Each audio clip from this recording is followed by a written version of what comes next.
this video, we're diving into the topic of revision.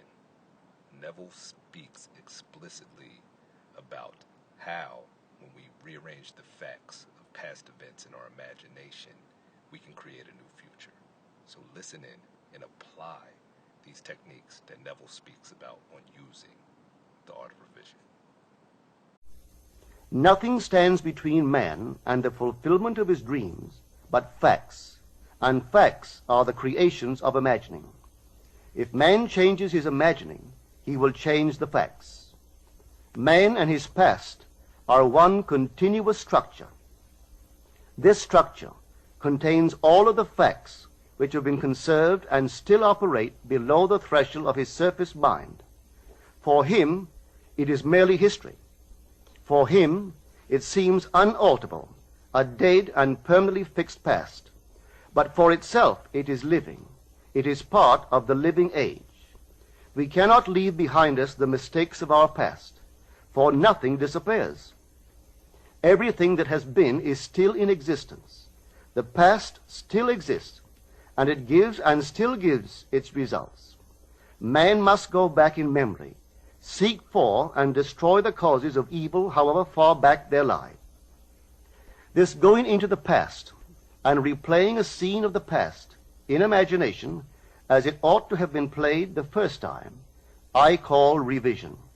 And revision results in repeal. Changing our lives means changing the past. The causes of the present evil are the unrevised scenes of the past. The past and the present form the whole structure of man.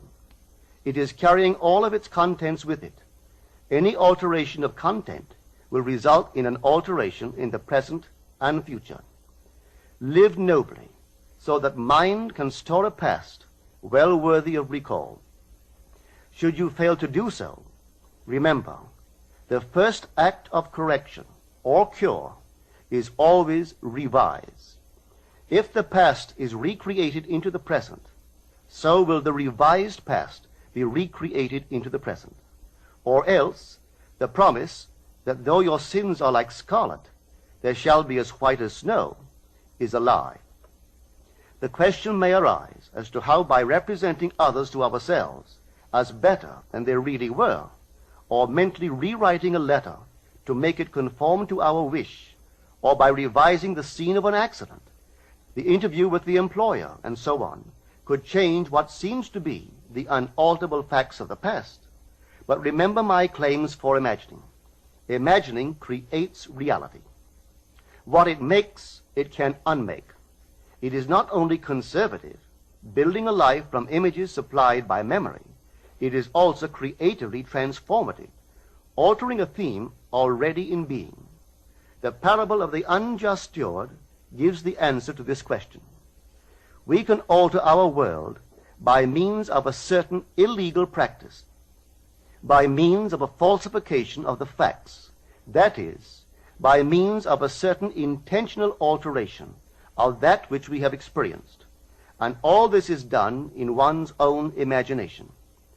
This is a form of falsehood which not only is not condemned, but is actually approved in the gospel teaching. By means of such a falsehood, a man destroys the causes of evil and acquires friends, and on the strength of this revision proves, judging by the high praise the unjust steward received from his master, that he is deserving of confidence. Because imagining creates reality, we can carry revision to the extreme and revise a scene that would be otherwise unforgivable. We learn to distinguish between man, who is all imagination, from those states into which he may enter. An unjust steward, looking at another's distress, will represent the other to himself as he ought to be seen. Were he himself in need, he would, like the man on the cover of this record, enter his dream house in his imagination and imagine what he would see, and how things would seem, and how people would act after these things should be. Then in this state he would fall asleep, feeling the way he would expect to feel under such circumstances. Would that all the Lord's people were unjust stewards. mentally falsifying the facts of life to deliver individuals forevermore. For the imaginal change goes forward until at length the altered pattern is realized on the heights of attainment. Our future is our imaginal activity in its creative march. Imagine better than the best you know.